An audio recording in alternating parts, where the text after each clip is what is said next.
नमस्कार फरीदाबाद, मैं सौरभ भारद्वाज और आज आपके प्रयासों से वॉइस ऑफ फरीदाबाद के 5 लाख फॉलोअर्स, मतलब आपका प्यार ऐसा है कि अब हमारा जो कुटुंब है, कुनबा है, वो 5 लाख फॉलोअर्स का हो गया है।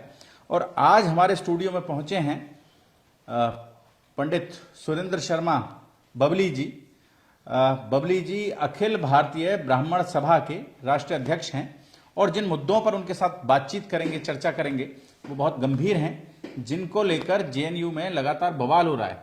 और जेएनयू में बवाल होता है पंडित जी, तो फिर पूरे देश में बवाल होता है, क्योंकि जो बिल्कुल वैचारिक युद्ध जेएनयू से शुरू होता है वो पूरे देश में जाता है। ब्राह्मण भारत छोड़ो। जय भगवान परशुराम। सबसे पहले तो भारद्वाज जी, आपको 5 लाख फॉलोवर्स होने की बहुत बहुत बधाई। मैं अपनी तरफ से, समस्त अखिल भारतीय ब्राह्मण सभा की तरफ से आपके उज्जवल भविष्य की कामना। व आपका जो चैनल है वॉइस ऑफ फरीदाबाद, वो दिन दूनी रात चौगुनी तरक्की करे, ऐसी मैं भगवान से प्रार्थना करता हूं। बहुत बहुत धन्यवाद।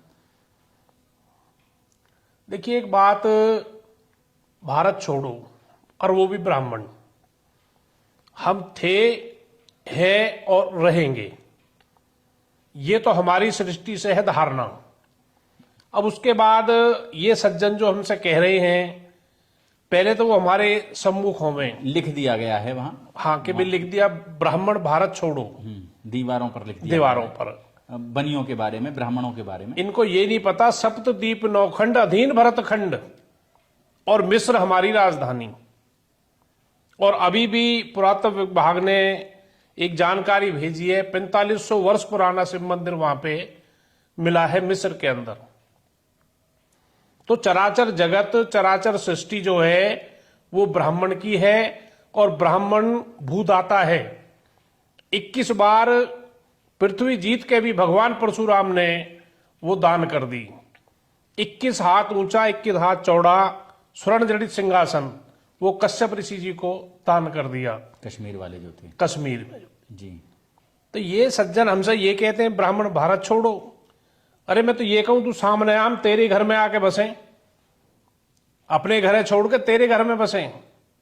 तो ब्राह्मणों को ललकारना समझो कि वो अपने आपे को अपने आप ही पतन करने जैसा मेरा अपना मानना है। आपको क्या लग रहा है कि इसके माध्यम से देश में एक वैमनस्य का एक प्रवाह करने की कोशिश हो रही है?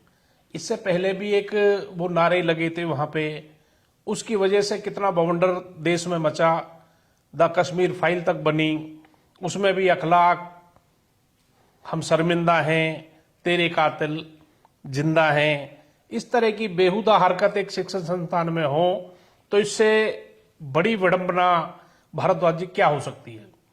और ऐसे शैक्षणिक संस्थान में जिसके नाम के साथ खुद जुड़ा है पंडित जवाहरलाल नेहरू, जवाहरलाल नेहरू जी, उनके नाम को भी धूमिल किया जा रहा है, जो कि एक इतनी बड़ी शख्सियत, भारत के पहले प्रधानमंत्री, स्वतंत्रता सेनानी, उनके नाम को इस तरह धूमिल किया जाए तो बड़े शर्म और दुख की बात है। इसका मैं पुरजोर विरोध भी और इसकी निंदा भी करता हूं। बहरहाल बबली जी, अभी एक और कल आप होकर आए हैं जी, करनाल होकर आए हैं, बड़ा ब्राह्मण सम्मेलन था जी, तो वहां भी बड़ी राजनीतिक चर्चाएं हुई हैं जी, तो क्या रहा उसके बारे में थोड़ा सा बताएं। उसमें क्या था, एक सीएम साहब के ऊपर कुछ बातें थी कि भाई आप ब्राह्मणों से विरोध करते हो, पहरावर की जमीन थी, और हिसार में फरसा वाला जो मामला था, गर्दन काट दूंगा जी, कुछ बातें थी। एक दादरी में प्रोग्राम था शहीद भगत सिंह जी का, वहां भी इन्होंने कह दिया था भाई अगर मंगल पांडे 10 दिन रुक जाता तो 90 साल पहले हमें आजादी मिल जाती। कुछ बातें थी, उनको लेकर एक प्रयास रहा। तो उसमें मुख्य बातें जो थी, दौलीदारों की जो जमीन थी उसको लेकर थी, मतलब ब्राह्मण जो नाराज चल रहे थे उन्हें खुश हाँ, करने की कुल बात मिला थी। के अमूमन जो सरकार से जुड़े ब्राह्मण हैं वो सारे उस मंच पे थे और अमूमन सभी बिरादरियां वहां पे उपलब्ध थी। भव्य प्रोग्राम था, तो उसमें कुछ मांगे जो हैं रखी गई, वो अमूमन सभी सीएम साहब ने मान ली, स्वीकार कर ली। हाँ, और बाकायदा फरसा लेके झुक के उन्होंने फरसे का अभिवादन भी किया और तमाम बिरादरी का धन्यवाद। तो ब्राह्मणों ने जो रोष था मुख्यमंत्री के प्रति वो दूर हो गया है? हाँ, कुछ बातें थी, जैसे सतीमती दास पहले सिक्कों से साथ युद्ध किया था और शहीद हुए थे, उनके नाम चौक था, वो उन्होंने मंजूर कर दिया। भगवान परशुराम जी के नाम से अस्पताल जो बनने जा रहा कैथल में, वो मंजूर कर दिया। एक प्रतिमा लगेगी, 2000 गज का धर्मशाला के लिए प्लॉट है, पैरावर की जमीन है। तो बहुत सी जो मांगे थी, लगभग 11 मांगे उन्होंने ब्राह्मणों की सारी मान ली। तो खुश हो गए ब्राह्मण? हाँ, ब्राह्मण तो खैर सदा से खुशी रहता है। पर नाराज चल रहे थे सरकार से? नहीं, नाराजगी तो खैर ऐसा नहीं है, बाकी फिर भी समय रहते अगर आपस में आप सामंजस्य बन जाए तो वो बहुत अच्छी बात है। अभी चर्चा चल रही है कि मंत्रिमंडल में ब्राह्मणों को हटा के दूसरे लोगों को ले आए, बिश्नोई के लिए जगह खाली कर दें, भव्य बिश्नोई के लिए। ना, ऐसा नहीं है। ब्राह्मण चर्चा चल रही है, देखो मैं तो हाँ, चर्चा तो देखो स्वाभाविक है, बल्कि सीएम साहब ने भी कहा है, कुछ चैनल ऐसे हैं कि सीएम हट गया, रात को हट जाएगा, सुबह दूसरा आ जाएगा। तो देखो चर्चाएं तो राजनीति में, रामविलास जी ने भी कहा है, अपार संभावनाएं राजनीति में नजर आती हैं। अरविंद शर्मा जी ने एक बड़ा बयान दिया जी।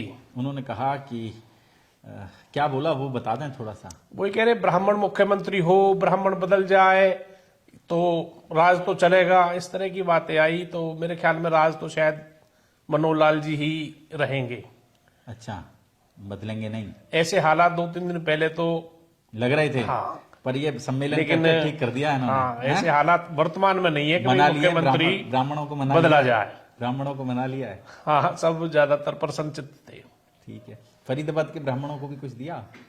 नहीं, वो तो पूरे हरियाणा की मांग थी जी। हरियाणा की। हाँ, नहीं, कोई भूखंड वगैरह, कोई प्लॉट के जी आप भी बना लो, कोई धर्मशाला बना लो, कोई भवन बना लो। लंबी चौड़ी पड़ी है, बल्लभगढ़ में 31 में है, और ओल्ड फरीदाबाद में भी शायद बन जाएगी। पुल भाई ने उद्घाटन किया था बाईपास रोड पे। बाकी ठीक है, मंत्री जी हमारे सरकार में है ही, मूलचंद शर्मा जी, कोई बात होगी तो तो संतुष्ट हो गए ब्राह्मण? हाँ, सब खुश हैं, ब्राह्मण खुश हैं। और बबली जी, हमारे साथ बातचीत करने के लिए, हमारे चैनल पर आकर समसामयिक विषयों पर चर्चा करने के लिए आपका बहुत बहुत धन्यवाद। बिल्कुल, आप सदैव ऐसे ही जो जनसमूह, जनमानस से संबंधित जो भी मुद्दे हैं, आप उन्हें ऐसे ही उठाते रहें, ताकि दबे कुचले शोषित को आप न्याय दिला सकें, और न्याय की दिशा में जो आपका कदम है वो कारगर ऐसे ही चलता रहे, ऐसी मैं कामना भी करता हूं। बहुत बहुत धन्यवाद। जय भगवान परशुराम।